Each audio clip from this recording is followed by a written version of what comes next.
Welcome to this channel. The channel is for education and culture based on historical and scientific evidence.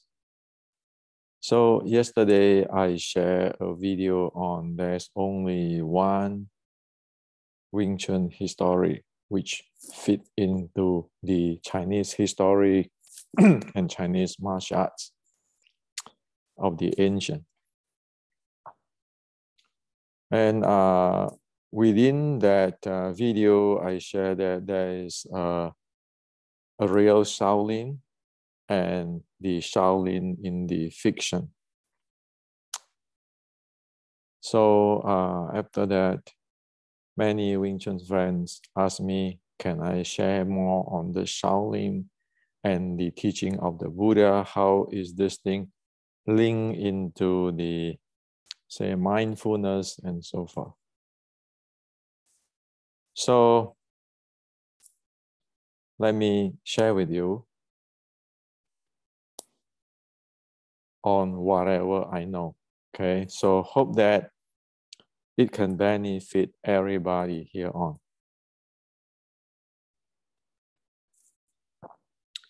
Now, as Tang Hao pointed out 100 years ago, there is the real Shaolin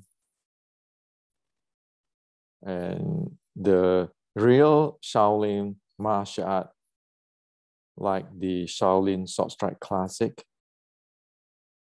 And this real Shaolin in its martial art is related to General Qi Gong of Ming Dynasty. So that's the real thing, okay? Now, there is a fictional Shaolin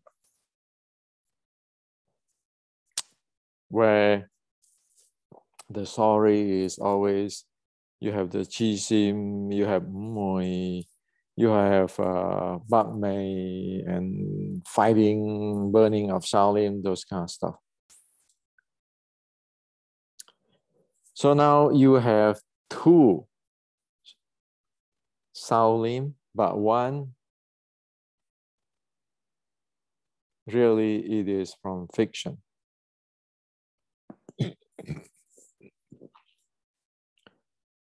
And for the real Shaolin, which is you can find like the classic of the Shaolin Sword Strike. You can identify what it is and the characteristics of this martial arts, and then how it linked to the General Qi Gong of Ming Dynasty military. Okay. And for the fiction Shaolin, you will heard many talking about Qi Sim Mui, but you really don't know what is the martial arts of the Qi Sim Mui. It's just very vague stuff. Well, because it is fiction, of course it's vague. Nobody knows what it is. So it's up for everybody to make up. And if you look at today's Wing Chun, 99.999% of people don't know this. 99.99% of Wing Chunner is thinking that Mui and Qi Sim story is related to Shaolin. But well, as Tang Hao have shared with us that 100 years ago, that come on, you know, we need to get this thing clear. Now, so today, when we heard people talk about the Shaolin, like in the anti-Qing burning of Shaolin, Mui, Qi Sim, those type of story, we know is from fictions. we know that Shaolin do not have much martial arts by 1560s. Reason? Evidence?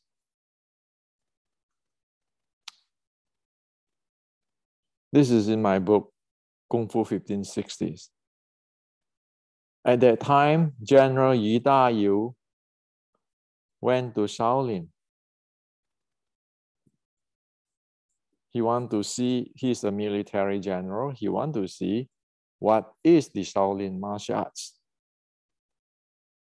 And he found out that there is not much there. That's why instead he brought 2 monks with him to train the monk. Okay, so this is in the history. So at that time, we know that Shaolin by 1560, they don't really have any really advanced art. And we know that the Wing Chun, 1850 Wing Chun, is from Shaolin Sword Strike Classic, which is influenced by the General Qi Ji Guang by writing. You know, if you read my book, the Restricting Wing Chun, or watching my video, I share with you all the evidence already. So it is very clear historically, by history, by technical, we do today know that which so-called Wing Chun story is just a speculation or somebody's opinion based on fiction and what they think. But in the reality is the real Shaolin Kung Fu by the end of the Ming Dynasty is influenced by the General Qi Ji Guang. And prior to that, you don't have not much because Yi Dayu was there, the general, to challenge them, right? So this is how clear it is. The history part, the identity or the uniqueness of the art. Now, if you took the fiction Shaolin and then match it up with the very, very surface speculations,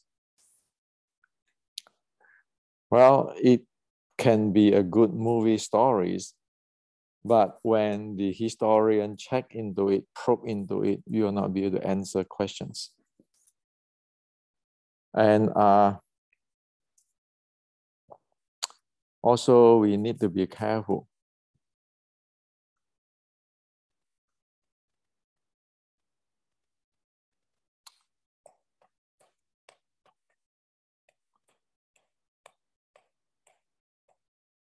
Hundred years ago,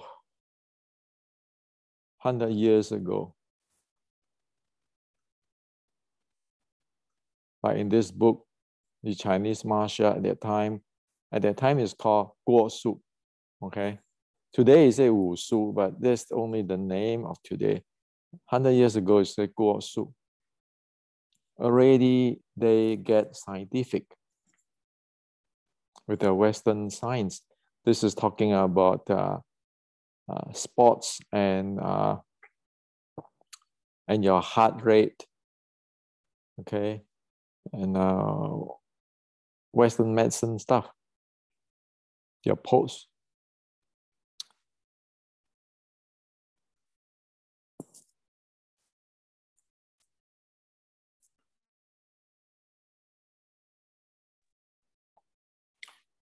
So we do know that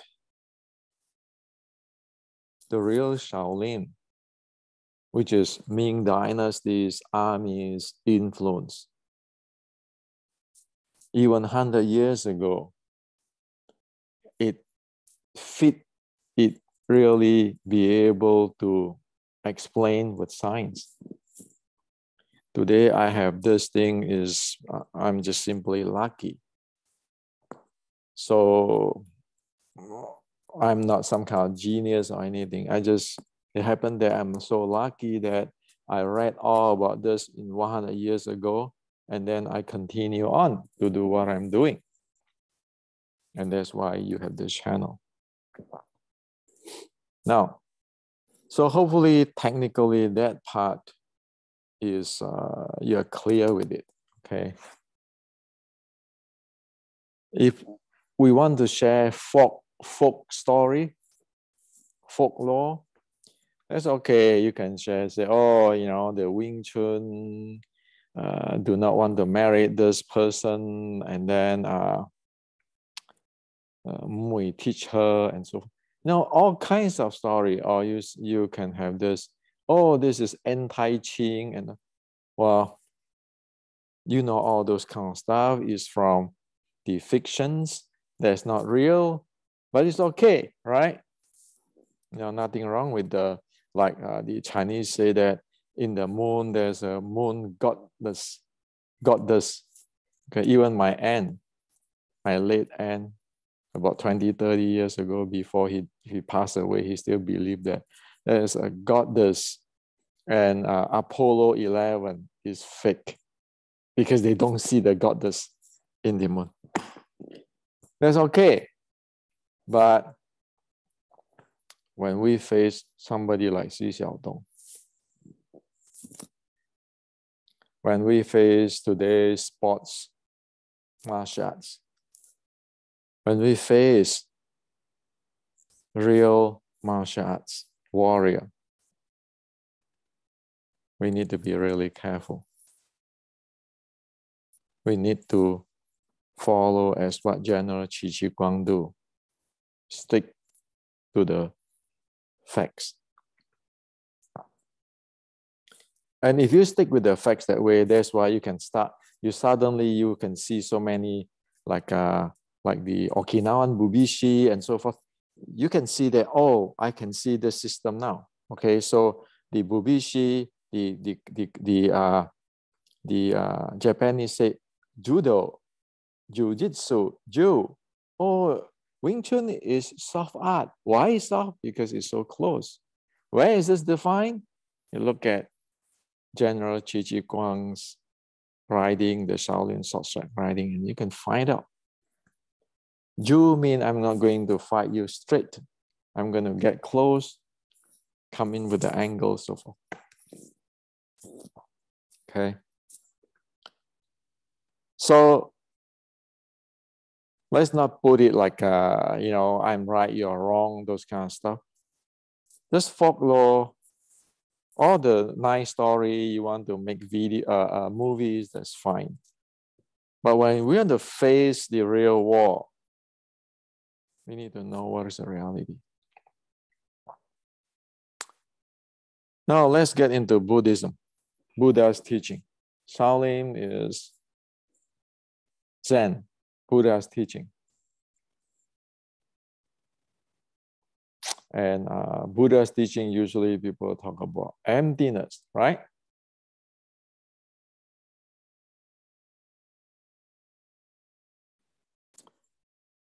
So what is emptiness? What is emptiness? Seriously, you look around, oh, emptiness is when I'm in meditations, my body empty, empty this, empty that, Zen this, then that. But really, what is emptiness?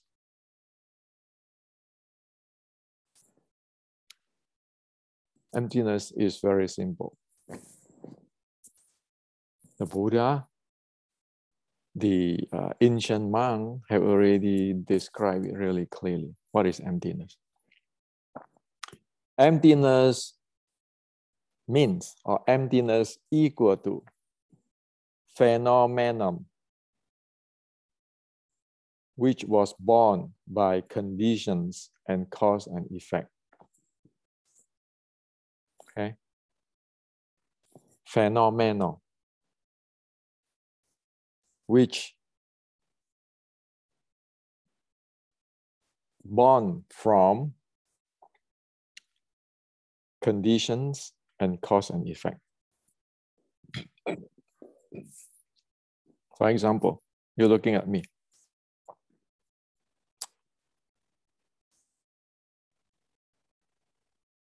This something you call Hendrik is just a phenomenon. Phenomenon made up by the different the elements, like the earth element, the fire, the water, the wind element. Whatever the so-called thinking mindset of Hendrik is just made up from Hendrik's educations, Hendrik's experience, what Hendrik made, right? The breathing of Hendrik is just, it is oxygen take in, exhale carbon dioxide, and keeping changing. None of this in Hendrik's body, which is made up of the earth, the water, stay permanently the same. Hendrik's thinking is keeping flowing like flowing water. It never be the same. And it always changing his mind and so forth. Hendrik's breathing is always different. Either Hendrik is sleeping or awake, or when Hendrik is sick. So there is no one permanent thing called Hendrik. Hendrik is just a phenomena which is based on or give rise from conditions, cause and effect.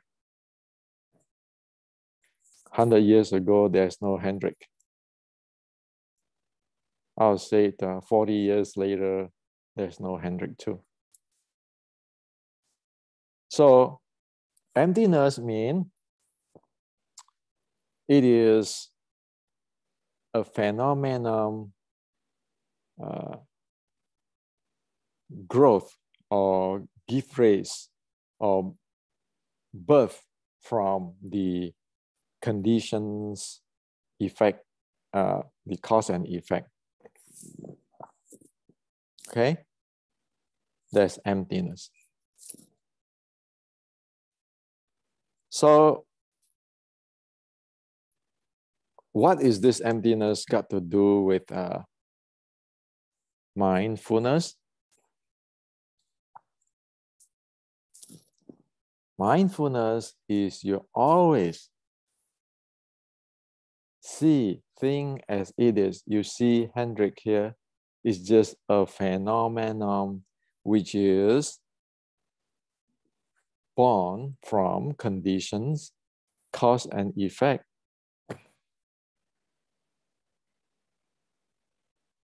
That's all. Okay? That's called mindfulness. You know what Hendrik exactly is. So what is not mindfulness? Not mindfulness is like this. If you say something, you piss me off, I already not mindfulness. Why? Because you say something, what you say is just a phenomenon based on give rise from conditions, cause and effect.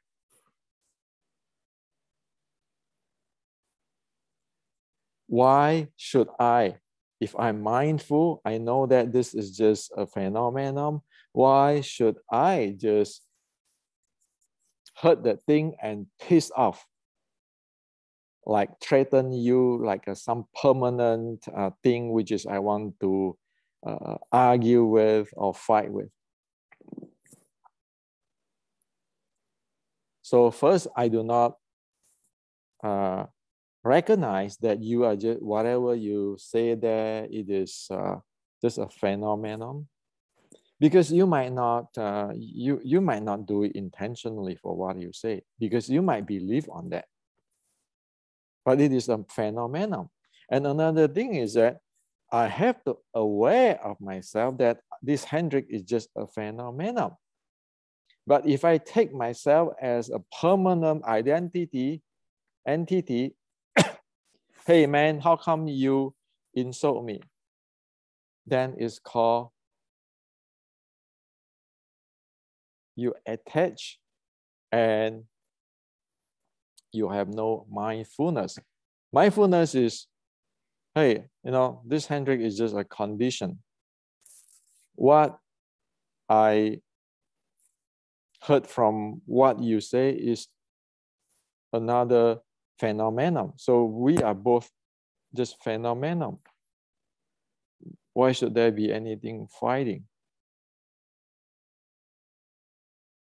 So there's mindfulness. So if you want to train mindfulness, the first thing you need to do is be able to know that all the time, aware all the time that this Hendrik is just a phenomenon. That's called what? That's called no self. Okay. So wisdom comes from no self is because I am not going to take myself as the king of the universe. You said something, it pissed me off, and I just start to get mad and blah, blah, blah, all kind of stuff. I trap myself in. And then you create all kind of problem. Now, as you can see in this, is like I lost my mindfulness. I take a self, which is like the permanent Hendrik, and I start from there. I say, you humiliate me, blah, blah, blah, and then let's argue and so forth, so forth, so forth. That is ego, and that is loss of mindfulness, and that is loss of wisdom. Got it? So you can apply with your everyday life, okay? Try this. Next time, or after this video, when you go somewhere and people just say something you like or something you don't like, or you just have this sensations that you get pissed off or anything, you just look at that sensation saying that, oh, this is just a phenomenon based on conditions and cause and effect. This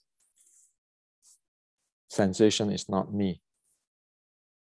And the mind, who knows the sensations, is another phenomenon. If you do this, see how you let go of all those stuff. Do not get trapped by grabbing, this is me, no, self, and then lost your mindfulness, and then you go at it, wasting your time. Go fighting. Try it every daily. Whenever something feels really bad, really sad, really peaceful, really pissed off, even really peaceful and so forth, you look at that and say, okay, this is just a phenomenon. It will come and it will go. So the Buddhists say it's like a dream. You will not say dream non-exists, but you see the dream, you get into the dream and you get out from the dream. And then once the dream gone, you're gone. Prior to the dream, there's no dream there. So we human is like that. So that is called emptiness in Buddha's teaching. Now, so if you take the fiction Mui story, you would say that Wing Chun's mindset has to be hatred, because Mui hate the Qing who burned down from Shaolin. Okay, you always heard about this type of stories.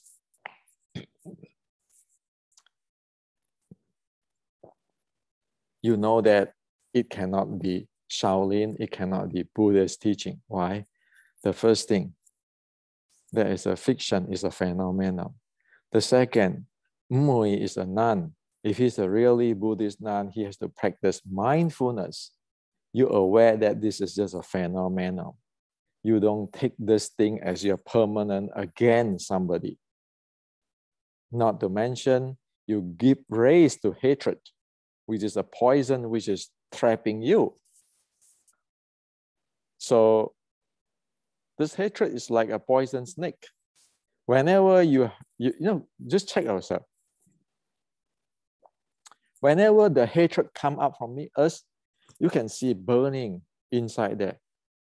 So before we go, say, fight somebody, argue somebody, that thing is burning ourselves.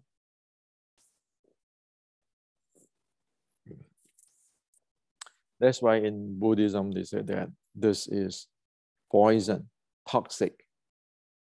You already lose your mindfulness when you get into that.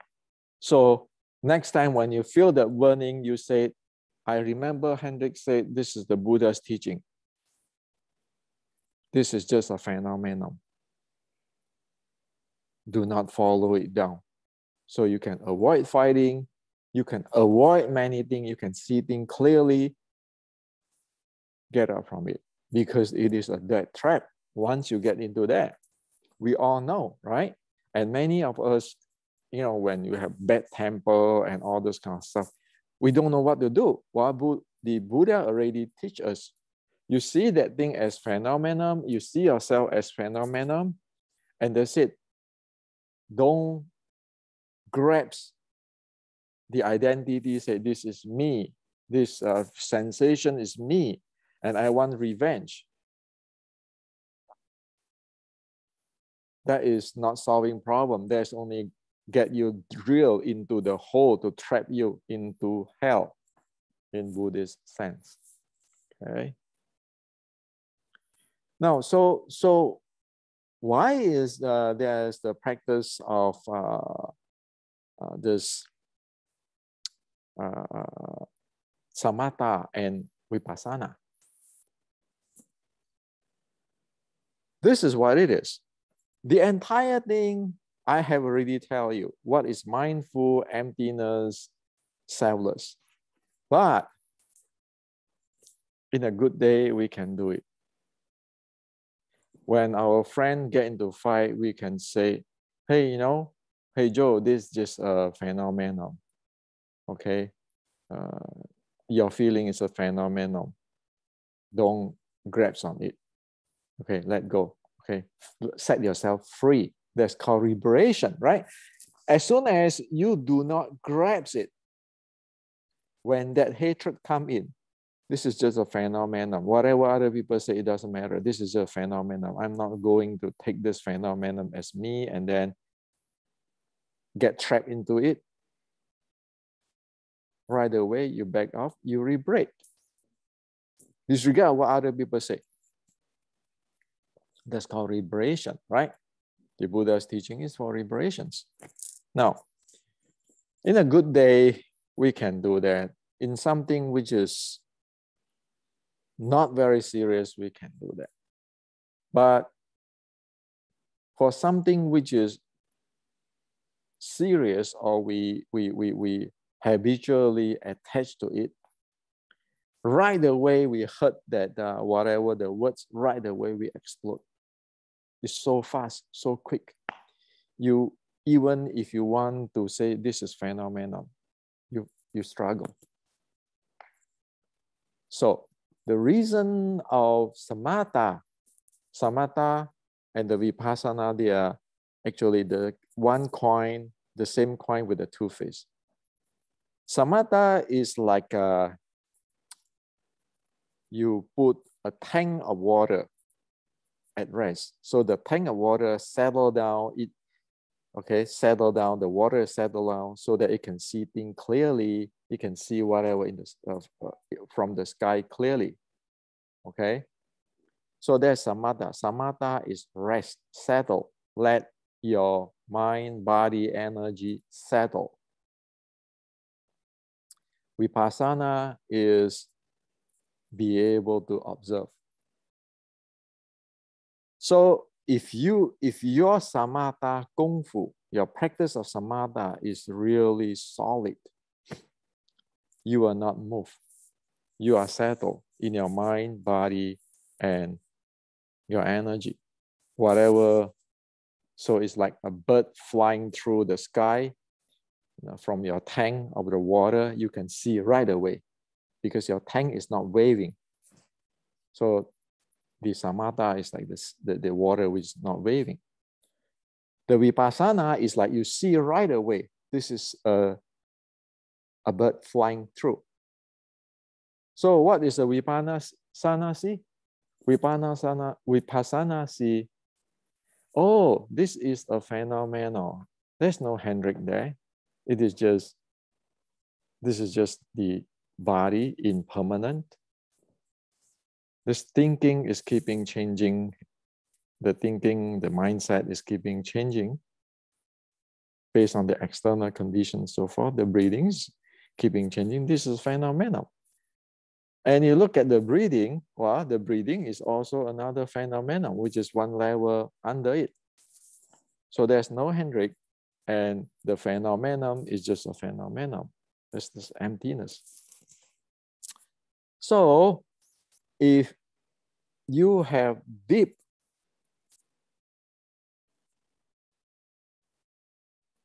samatha and vipassana, you practice it in meditations, you have deep, or one people say that deep samadhi, anything pass through it, you see it clearly. You are not getting to piss me off. I'm going to argue with you or start to all those kind of stuff, and you trap yourself. You feel like you are burning in the hell. No, it's just, okay, this is another phenomenon, and you release yourself. Because Buddhism is for liberations, right? And you can see things clearly. And if you need to solve the problem, you see things of this phenomenon and this phenomenon, how you solve this issue without getting into the personal and all this, there's this you lost your mindfulness, you get into self, you get into all kinds of stuff. So that is the practice of samatha and vipassana. And samatha and vipassana is not just practice sitting meditations, even like we talk right now. If you are a real Buddhist, you practice that.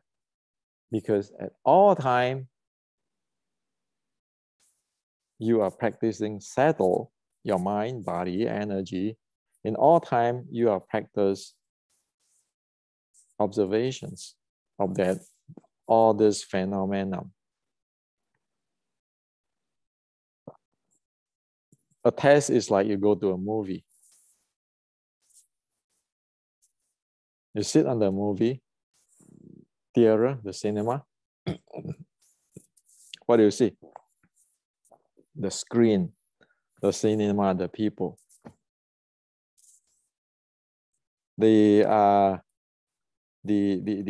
the movie starts, the rays shine at the screen. It's just a phenomenon. But we don't do that. We lost our samatha. We lost our settle. The first thing is we take Hendrik as real. And then we take whatever show in the screen as real. So if it is a sex and violence movie, we go through all sex and violence there. That means you lost your mindfulness. You are having yourself. Of course, you have to have yourself. Identify you as a permanent self before you lost your no self, and then you lost your mindfulness, and then you got stuck into the movie.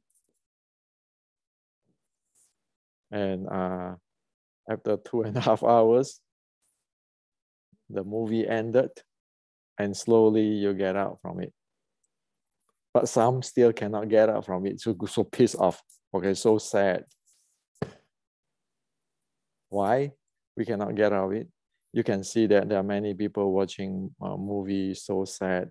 They grab it, and even when they walk in the parking lot, they still have tears because they grasp that phenomenon as themselves, as real. But there's nothing real there. It's just phenomenon, like a dream. So that, like in the Prajapramita Sutta, I say that just see all this world is like a dream. So if all this world is like a dream, burning of Shaolin is just a burning of Shaolin. It's just phenomenon due to the karma and all kinds of stuff. The proper teaching of a Buddhist is to get you out from that. Stop, go fighting each other and then create this hatred and more hatred. Because nobody is going to win out of that. It's just a mess in the phenomena. So that's called karma. Okay, it is mix up the entire thing. I'm not going to give up. You're not going to give up. Of course, you're going to go an eye for an eye, and it never ends. So it's like your phenomenon is tangling, intertwined. And when are you going to get relief, liberations? You never. And when you're entangling there, your mind is not going to be clear. Because you lose your mindfulness, you cannot see whatever in front of your eyes. It is a movie, sir, but you see sex violence there. And you think you're inside there. Okay? So this is how the Buddha's teaching in there. And everybody can practice that, and everybody can practice Samatha, Vipassana.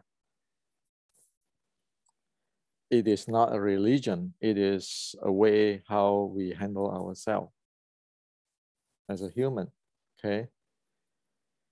So enlighten, what is enlighten? Enlighten is knowing all this. Oh, everything is a phenomenon. It's not real, like solid real. It's a movie. It's not real. But when you are in the movie, you think it's real. And when you take that thing as real, then everything happened, right? Now,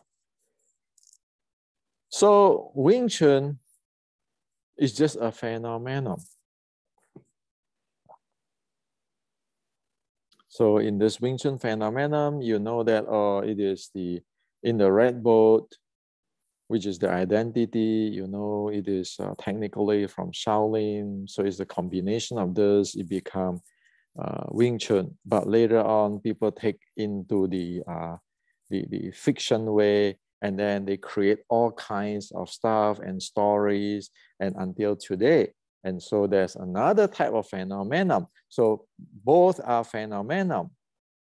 If you want entertainment, you can go for those folklore entertainment.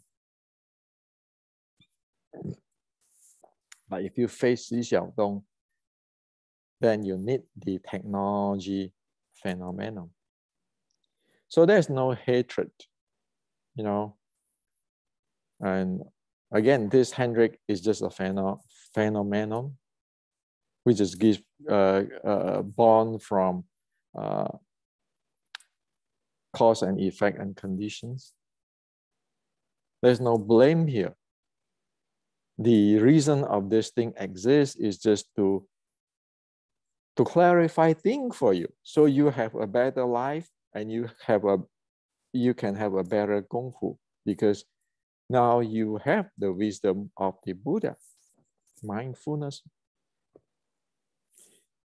So hopefully I share this can benefit you. This channel do not serve its purpose if I am here brought out a real Wing Chun. This is the real authentic Wing Chun. And you are fake Wing Chun. That is misunderstanding of my channel. What I'm sharing with you is as what I have just shared with you. Wing Chun is part of the Buddha's teaching. We need to have mindfulness, no self, meaning that you don't attach or you don't grasp your ego and create all kinds of stuff. And you can see things clearly. And other people say, yeah, you know, this is in Wing Chun, do not want to get married. And Wing Chun probably look like Angelababy, you know, Hong Kong movie star, Angelababy. Now, if you don't like, you can say, oh, Wing Chun must be look like Maggie Q. You know who's Maggie Q, right? Wing Chun's husband, Liang Bok Lao, must be look like Lao Tak Wa, the Hong Kong movie. Oh, no. It's like Jackie Chan. Is that okay? Fine. I mean, you know that, you know, it's okay to have fun. But when Xi Xiaodong say, Wing Chun cannot do this, Wing Chun cannot do that, then you say, oh, what Xi Xiaodong said, the phenomenon is not feeding into what it is technically. So there's no hatred, there's no argument. You just see things as it is. And as the Buddha said, when you see things as it is, you liberate. That's the teaching of the Buddha. And so we all can practice that. Try what I'm sharing with you on this. You look at yourself as phenomenon and look at what your sensations as phenomenon. But you need to look at yourself as a phenomenon first. If you take yourself serious, like this is me, real, then the rest, no matter how you look at other things, you say, oh, this is phenomenon and so forth, it will never work. Why? Because you take yourself as real already. It's like going to the sex and violence theater. If you take your sensation as real, whatever you see, disregard how you reason is real. Because you take that as real and you get into the delusion already. And you stuck in the delusion. But the first minute you say, wait a minute, this is not real. This is just a phenomenon, you come and goes. And then you look at everything and they say become phenomenon. So in the practice of Buddhism around the world, one of the biggest problems today is people keeping talking about philosophy, teaching, lineage. It's like a Wing Chun, right? And all kinds of stuff, or grandmaster, but they never follow the Buddha's way. Say, this is a phenomenon. Get rid of that first. Don't attach to it. Then you see. But the Buddhists today, they don't. That's why it become what? Become a religion. When you take yourself as real, there's a religion. My grandmaster, my lineage, my real Wing Chun, my Buddhism. But when you have the Zem there, then it means like there's Buddhists and there's non-Buddhists and all kinds of stuff. But if you take a phenomenon, what's the problem? There's no problem because there's vibration, there's mindfulness, there's no self, there's wisdom. So this is what I like to share with you. Hope that you see how thing is. And this world right now, you know, is very chaotic, intertwined world. And most of us are brainwashed or being programmed that to take the identity and jump gun right away.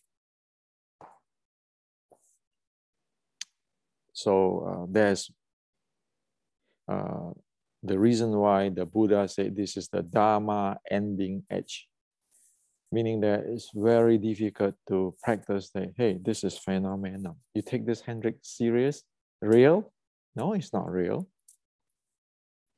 70 years ago, you don't see Hendrik here. 40 years later, you don't see Hendrik there. And now at every moment, my breathing change, my cell change, my blood circulation change, my mind change. Where is the real Hendrik? So you see that way, there's no self. There's mindfulness. That's what the Buddha said, liberations, and that's what the Buddha said, freedom.